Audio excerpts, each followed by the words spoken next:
우리 한번 따라해 보겠습니다. 진짜를 자랑해야 진짜 신앙이 된다.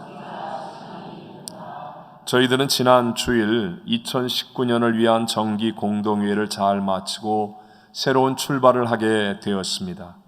내일 일조차 알 수 없는 연약한 인생이지만 역사의 주관자 하나님 앞에서 최선을 다해 준비하는 태도로, 또 성령이 하나 되게 하신 것을 힘써 지키는 태도로 온 교회 성도들이 한 마음이 되어서 또 한 번 믿음의 새 출발을 선포했습니다.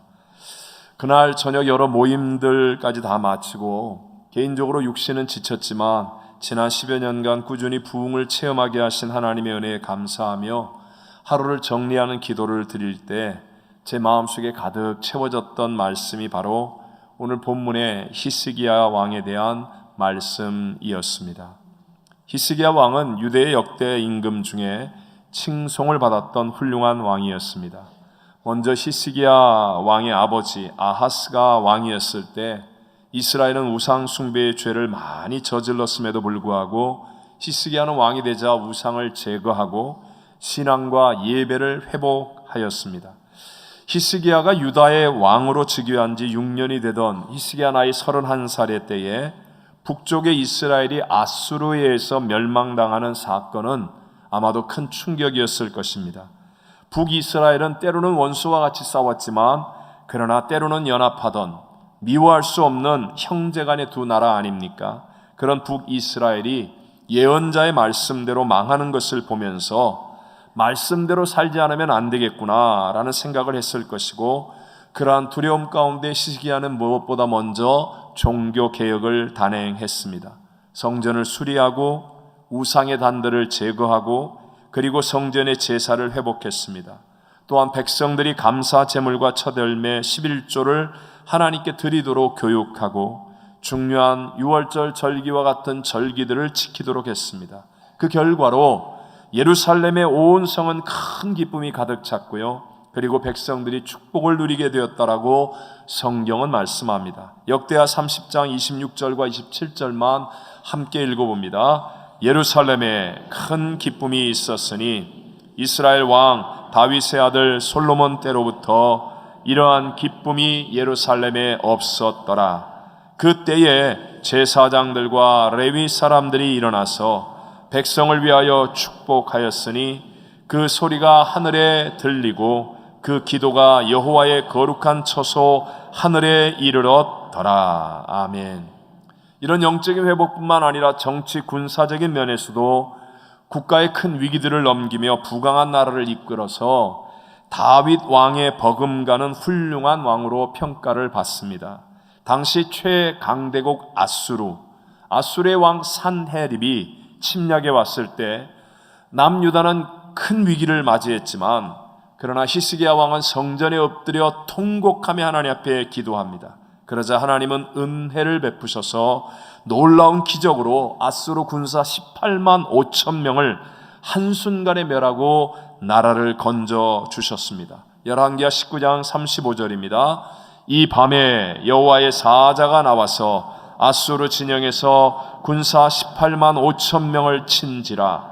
아침이 일찍이 일어나 보니 다 송장이 되었더라. 아멘.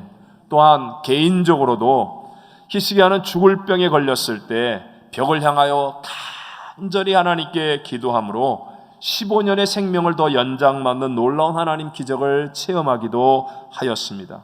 열왕기하 20장 6절입니다. 내가 내 날에 15년을 더 할 것이며 내가 너와 이 성을 아수르 왕의 손에서 구원하고 내가 나를 위하여 또 내 종 다윗을 위함으로 이 성을 보호하리라 하셨다 하라 하셨더라. 아멘.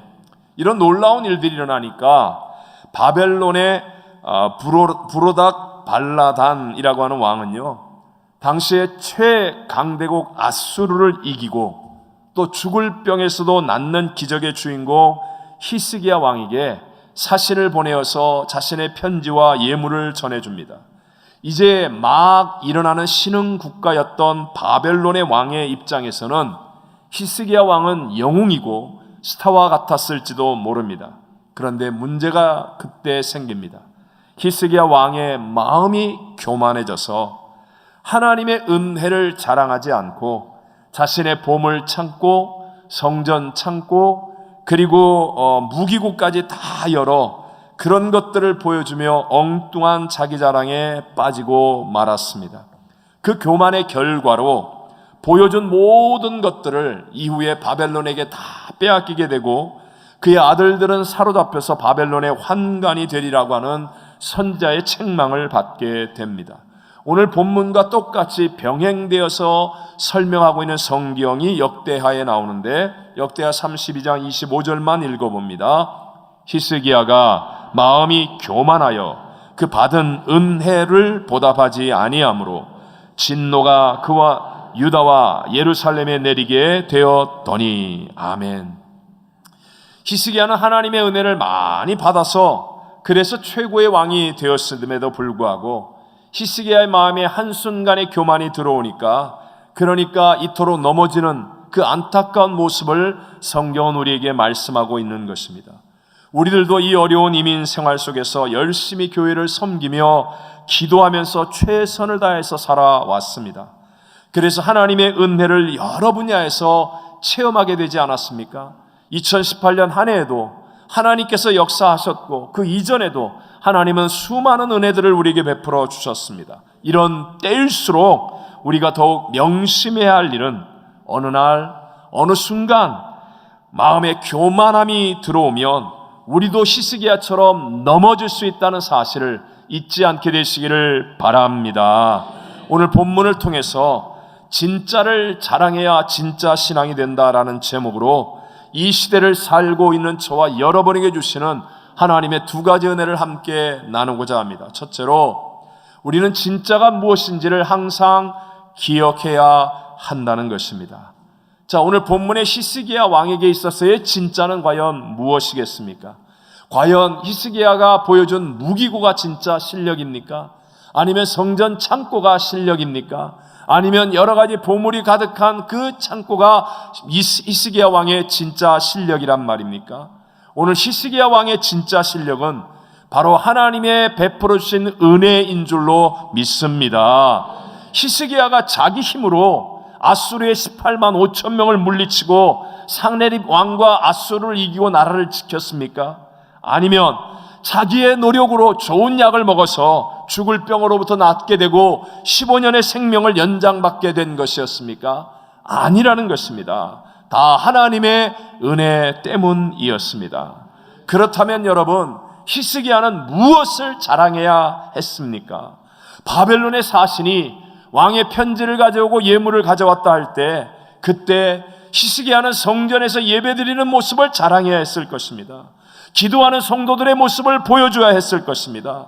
번제단의 피 흘림의 은혜, 성전의 영광을 보여주면서 이렇게 하나님의 은혜가 우리를 살렸고 하나님의 은혜 때문에 우리가 오늘 이렇게 되었다라고 자랑해야 하는 것입니다. 그런데 히스기야는 마음에 교만이 들어오니까 진짜가 아닌 보물 창고를 보여주고 엉뚱한 무기고를 열어 보여주고 그리고 성전의 창고를 열어 보여주면서 자랑하니까 결국은 하나님의 심판이 그에게 임하게 된 것이었습니다.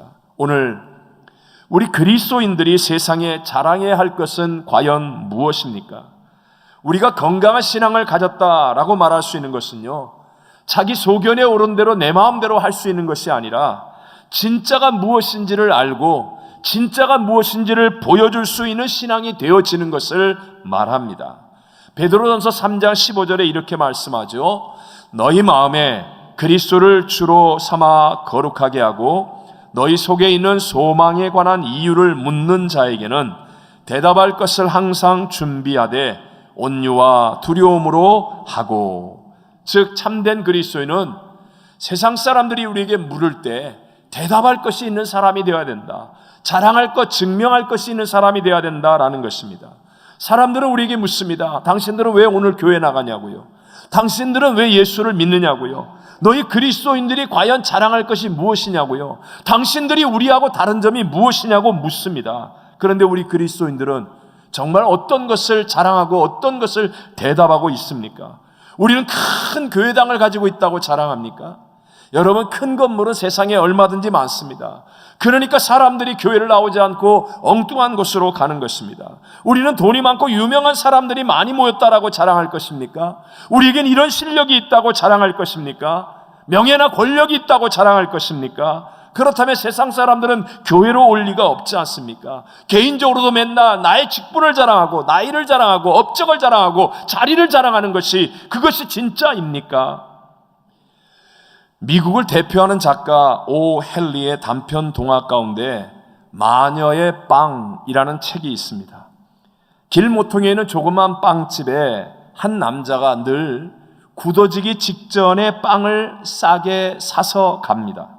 빵집의 여주인이 왠지 이 굳어지기 직전에 싸구려 빵만을 사가는 남자를 바라보니까 그 남자의 손가락에 검은 얼룩이 묻어 있는 것을 보고는 가난한 화가인가 보다 라고 생각을 했습니다. 그러니까 도와주고 싶은 생각이 드는 거예요. 그러던 어느 날 그 남자가 빵을 사러 왔는데 소방차가 요란한 사이렌 소리를 내면서 지나가니까 남자가 창가로 가서 그것을 바라보고 있었습니다. 그 틈에 이 빵집의 여주인은 그 남자를 도와주려고 그 묵은 빵 사이에 부드러운 버터를 듬뿍 발라서 그래서 비싼 것을 그냥 몰래 숨겨서 건네주었습니다. 그런데 그 빵을 받아간, 아무것도 모르고 빵을 받아간 그 남자가 얼마 후에 가게로 뛰어들어오면서 소리를 지릅니다. 도대체 무슨 짓을 한 거냐고, 무엇을 한 것이냐고. 이 남자는요, 공모전에 응시할 시청 설계도를 그리고 있었던 설계사였습니다. 처음에는 연필로 밑그림을 그리고 그 위에다가 잉크로 덧대어서 그린 다음에 잉크가 마르면 딱딱한 식빵을 지우개로 사용하여 연필 자국을 지워서 완성하는 거예요.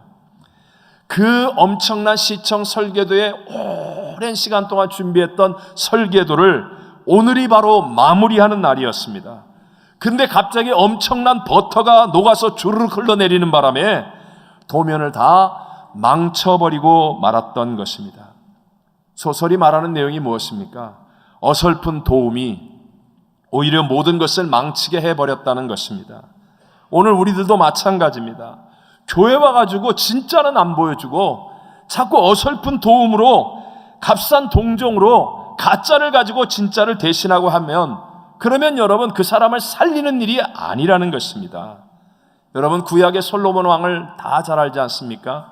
솔로몬 왕은 세상의 모든 것을 다 누리고 살았던 사람입니다. 하지만 그의 인생의 끝에 고백은 헛되고 헛되며 헛되고 헛되도다였습니다. 여기서 헛되도다라는 말은 히브리어로 하벨이라고 하는데요, 인생에서 불살라 없어질 것들, 해 아래서 인간이 수고하는 모든 것들을 의미하는 말입니다. 그러니까 이런 것들이 다 헛되다는 거죠. 그럼 진짜가 무엇입니까? 쉽게 말해 불살라 없어지지 않는 것들, 사람의 수고가 아닌 것들, 즉 하나님께로부터 오는 은혜가 진짜인 것을 믿으시기 바랍니다. 그래서 진리 가운데 살았던 사도 바울은 이렇게 우리에게 고백합니다. 고린도서 15장 10절을 읽어봅니다. 그러나 내가 나 된 것은 하나님의 은혜로 된 것이니 내게 주신 그의 은혜가 헛되지 아니하여 내가 모든 사도보다 더 많이 수고하였으나 내가 한 것이 아니요 오직 나와 함께 하신 하나님의 은혜로라. 아멘. 2018년 한 해 동안 우리에게 주신 모든 승리가 내가 잘나서 된 것이 아니라 내 노력으로 된 것이 아니라 오직 하나님의 은혜로 된 것이라고 고백할 수 있게 되시기를 바랍니다. 우리 인생의 모든 업적이 하나님의 은혜로 된 것임을 믿게 되시기를 바랍니다. 은혜의 절정은 바로 예수님의 십자가입니다. 예수님의 십자가 안에는 우리의 인생, 세상에서 해결하지 못하는 모든 근원적인 해결책이 그 안에 다 담겨 있습니다. 하나님의 모든 약속과 하나님의 모든 능력이 예수님의 십자가 그 은혜 안에 감춰져 있다는 것입니다. 인생의 제일 중요한 문제는 죄의 문제 아닙니까? 죄의 문제를 해결할 수가 없어서 사람들은 죄를 해서 회피하고 다른 말들을 사용합니다. 하지만 하나님은 십자가에서 이 죄의 문제를 해결해 주셨습니다. 죄 없는 하나님의 아들 예수님이 죄가 사망을 우리를 대신하여 십자가에서 담당하시고 다 이루었다 하시고 죽으셨고 그리고 부활 승리하셨습니다. 그래서 우리는 예수 안에서 죄를 이기는 자가 되었고, 그 예수님의 죄의 문제가 해결됨으로 질병도 이기고, 가난과 저주도 이기고, 미움과 원망도 이기고, 세상의 사망의 문제까지도 이기는 근원적인 은혜를 받게 된 줄로 믿습니다. 그래서 사도 바울은 갈라디아서 6장 14절에 이렇게 말합니다. 그러나 내게는 우리 주 예수 그리스도의 십자가 외에 결코 자랑할 것이 없으니 그리스도로 말미암아 세상이 나를 대하여 십자가에 못 박히고 내가 또한 세상을 대하여 그러하니라. 아멘. 우리는 이미 잘 압니다. 사도 바울이 세상에서는 최고의 학벌, 세상에서 최고의 혈통, 가문, 배경을 가지고 있었다고요. 또 그는 젊은 나이에 최고의 권력인 산헤드린 공회원이 되었다고요. 그런데 이런 모든 자랑할 만한 것들을 배설물처럼 똥처럼 버렸습니다. 왜냐하면 예수님의 십자가의 은혜를 알았기 때문인 것입니다. 그러니까 진짜를 알고 나니까 진짜를 붙잡게 되었고, 진짜를 기억하게 되었고, 진짜와 함께 살아가는 진짜 신앙인이 된 줄로 믿습니다. 예수님의 십자가 외에는 자랑할 것이 없다고 고백하는 참된 믿음의 승리자가 된 것입니다. 저희 교회도 공동의회 때에 등장하는 사람이나 숫자나 재정이 우리들의 자랑이 되어서는 안 됩니다. 이 모든 것은 하나님이 베풀어 주시는 은혜일 뿐입니다. 진짜가 우리를 인도하신 하나님의 은혜임을 알고 항상 예수님의 십자가만을 기억하는 성도들이 되시기를 주님의 이름으로 축원합니다. 두 번째로, 진짜를 알면 진짜를 자랑해야 진짜 신앙이 된다는 것입니다. 여러분, 사도행전 3장에 나오는 성전 미문에 앉아 구걸하는 안전뱅이의 이야기를 잘 아시죠? 그는 태어나면서부터 안전뱅이였습니다. 사람들에게 가장 동정심을 유발할 수 있는 성전 미문에서 구걸함으로 먹고 사는 사람입니다. 그래서 돈을 구걸하고 먹을 것을 구걸하고 여러 도움들을 구걸할 때 베드로와 요한이 지나가다가 그 안전뱅이에게 무엇을 주었습니까? 인생의 문제를 근원적으로 해결해주는 예수 그리스도의 은혜를 전하여 주었다는 것입니다. 사도행전 3장 6절로 8절을 읽어보겠습니다. 베드로가 이르되 은과 금은 내게 없거니와 내게 있는 이것을 네게 주노니 나사렛 예수 그리스도의 이름으로 일어나 걸어라 하고 오른손을 잡아 일으키니 발과 발목이 곧 힘을 얻고 뛰어 서서 걸으며 그들과 함께 성전으로 들어가면서 걷기도 하고 뛰기도 하며 하나님을 찬송하니. 아멘. 베드로는 부활하신 예수님을 만나 진짜를 아는 자가 되었습니다. 마가 요한의 다락방에서 기도하는 동안에 성령의 충만함을 받고 진짜를 아는 사람이 되었습니다. 그러니까 이제 진짜를 증거하는 것입니다. 진짜를 자랑하는 것입니다. 그랬더니 모든 사람들이 다 진짜 신앙이 되게 하는 놀라운 하나님의 역사가 일어나게 되더라는 것입니다. 오늘도 마찬가지입니다. 여러분, 교회 와서 예배드리면서 십자가 예수 진짜 하나님의 은혜를 아는 사람이 되었습니까? 그렇다면 여러분, 그 십자가 예수를 가지고 사람을 만나서 그 십자가 예수의 은혜를 자랑하고 증거함으로 여러분도 진짜가 되고 여러분을 만나는 사람들이 다 진짜로 변화되는 역사를 이루어가게 되시기를 바랍니다.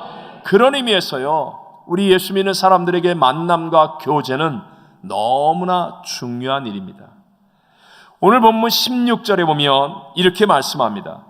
이사야가 히스기야에게 이르되 여호와의 말씀을 들으소서라고 말합니다. 히스기야는 진짜 하나님의 은혜를 잊었습니다. 그래서 그의 마음속에 교만함으로 자기를 자랑하는 가짜에 무너져버리고 말았습니다.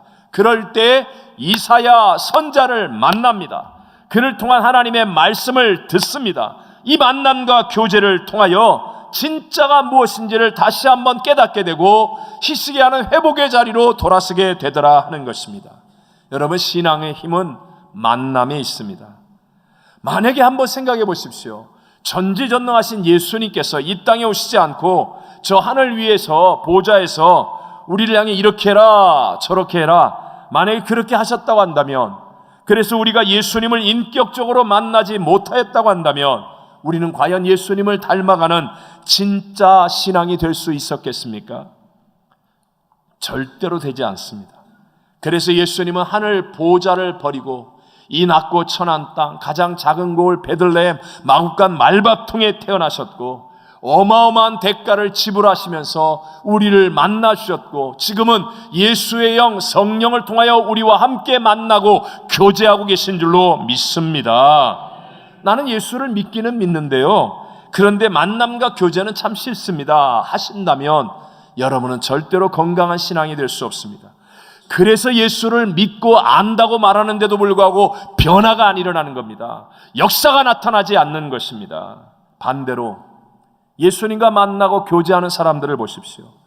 모든 사람이 왕따 취급하는 삭개오라 할지라도 예수님을 만나고 교제하였더니 그와 그의 가정이 다 구원을 받는 기적이 일어나지 않습니까?